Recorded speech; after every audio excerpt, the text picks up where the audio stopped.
Fala pessoal, tudo certo? O vídeo de hoje, o tema será sobre religião. Eu vou falar um pouquinho sobre o islamismo, o islamismo que vai surgir lá com o profeta Mohammed, lá em mais ou menos no século 7, tá? O Mohammed, obviamente, ele vai nascer em Meca, né, por volta ali de 570 mais ou menos. A família dele era integrante aí de um clã chamado Hashemita, tá? E também era integrante aí da tribo dos Qaraixitas, tá? Você não precisa se preocupar que você não precisa decorar esses nomes, tá? E ele não tinha muitas posses, então o Mohammed não era um cara aí da sociedade, não era um cara muito rico dentro desse contexto de sociedade que vivia ali nesse período. Com a morte do seu pai, ainda antes do seu nascimento, e também da mãe, quando ele tinha 5 anos, o Mohammed ele foi entregue a um tio que era proprietário aí de caravanas que atravessavam os desertos ali da Arábia. Já como adulto, digamos assim, o Mohammed ele passa a comandar aí grandes caravanas, né, já que ele foi criado pelo tio que era proprietário das mesmas, né? Ele começa a comandar aí grandes caravanas e isso possibilita a ele entrar em contato com muitos povos e religiões, inclusive com o próprio judaísmo, tá? Então, o Mohammed, dentro desse contexto de vida que ele tem, ele começa a ter a percepção de diferentes culturas, diferentes religiões e novas, digamos assim, formas de interpretação do mundo que o cercava. Então, ele através dessa circulação que ele tinha, desse conhecimento, ele começa, inclusive, digamos assim, a ter uma percepção diferente, não só do judaísmo, mas também do cristianismo. Aos 25 anos, o Mohammed ele vai se casar aí com uma rica comerciante, isso vai facilitar, inclusive, a vida dele, né?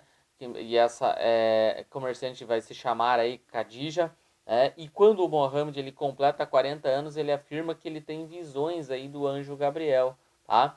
E através dessas visões, ele teria sido mandado, digamos assim, para pregar aí e criar esse novo contexto de religião onde você teria um único Deus, que seria Alá. Então a gente, a partir do Mohammed, vai ter o surgimento de uma nova religião monoteísta, que vai ser o islamismo. Diferente do cristianismo, do judaísmo, que tem Deus ali, o seu ser onipotente, né, a própria visão de Jesus, nós vamos ter no islamismo Alá como sendo o ser superior. E ele vai se utilizar disso, inclusive, para unificar os povos árabes. Né? E como que o Mohammed vai fazer? Ele vai se aproveitar aí de um período onde os povos árabes estão em desunião e dentro desse contexto ele vai trazer a religião como uma forma de unificar esses povos. E claro, ele vai conseguir fazer isso através disso. Então, a Península Arábica passa a ser mais unida, ela expande os seus territórios e ele consegue, então, incidir uma nova religião de caráter aí monoteísta. Os povos arábicos, como eu havia dito, lá no século VII, eles estavam em desunião.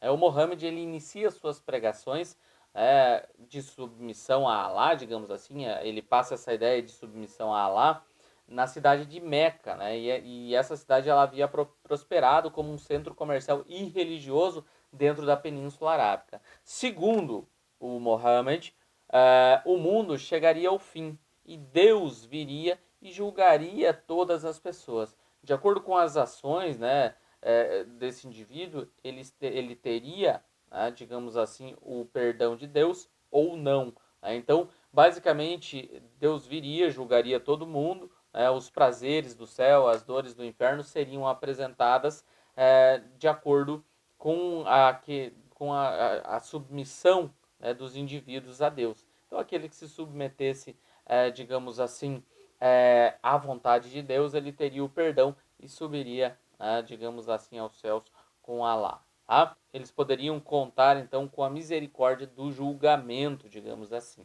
Como havia essa desunião dos povos árabes, o Mohammed ele passa a ver a possibilidade de uma união de igualdade material entre os povos árabes. Lá no ano de 622, ele vai ser perseguido aí, digamos assim, pelos homens poderosos da cidade, e o Mohammed vai para Latreb, né, que hoje a gente conhece como Medina, ou cidade do profeta, onde ele vai se tornar um líder de comunidade. E essa data ela ficou conhecida inclusive como Égira, que marca o ano 1 do calendário islâmico, que é diferente do nosso calendário gregoriano, do calendário aí católico, digamos assim.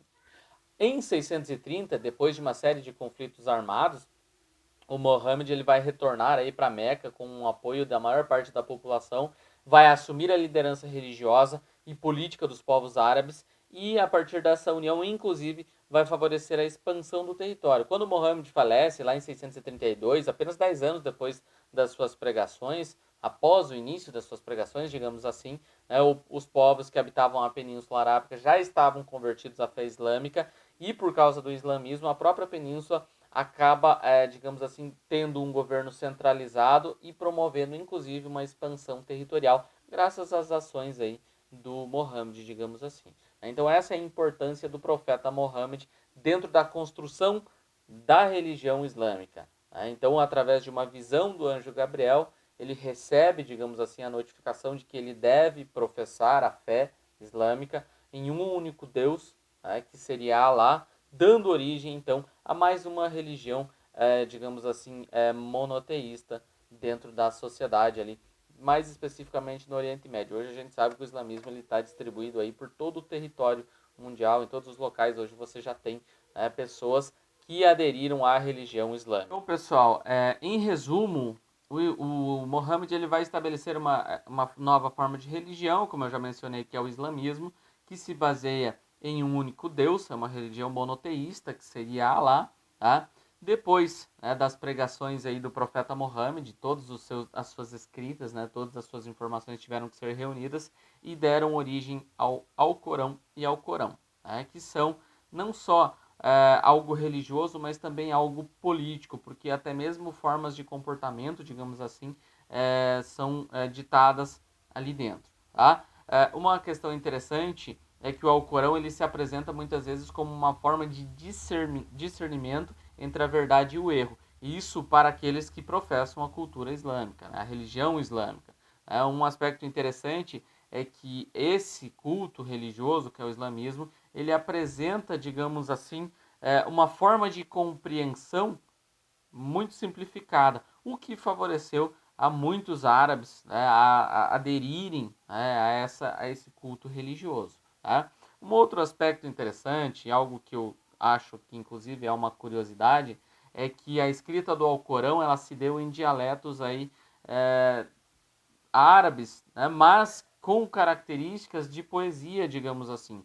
Para a escrita do Alcorão foi escolhida uma língua utilizada em poesias, o que fez, digamos assim, com que o Alcorão ele não seja lido, mas sim ele seja recitado aí nos cultos religiosos. O islamismo, basicamente, ele tem 5 preceitos principais. O primeiro deles é a profissão de fé, que significa que não existe nenhum Deus além de Allah. Tá? Mohammed é o seu profeta, tá? Dentro desse contexto. Um outro preceito é o preceito da oração, que deve ser realizada pelo menos 5 vezes, pelo menos 5 vezes em horários fixos e sempre voltados para a Meca. Tá? Depois de ser realizada a, digamos assim, a oblução ou a limpeza, vem um outro preceito, que é o preceito da caridade.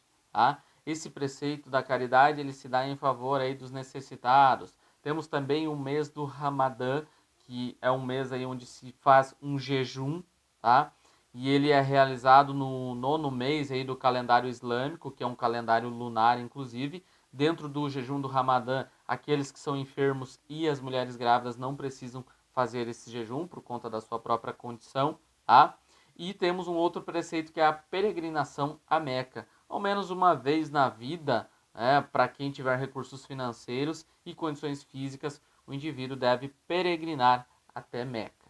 Tá? Então, basicamente, o islamismo, como uma religião de fácil compreensão, ele se apresenta para muitos povos e por isso que ele expande tão rápido ali dentro da Península Arábica. O islamismo ele proíbe o culto da carne de porco e da bebida alcoólica, tá? O infanticídio e os jogos de azar. Tá? A poligamia ela é permitida para homens, desde que também seja permitida pela legislação do país onde o indivíduo vive.